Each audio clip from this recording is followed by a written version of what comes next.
বন্ধুরা মাছ ভাজা হয়ে গেছে, আমি এখন তুলে নেব। আবার দুটো মাছ ভেজে নেব।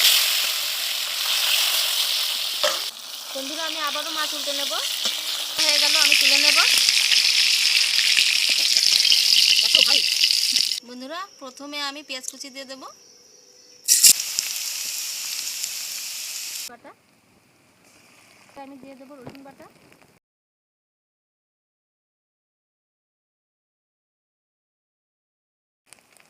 দিয়ে দেবো, জিরে বাটা, বন্ধুরা ঘরের তৈরি টমেটো সস,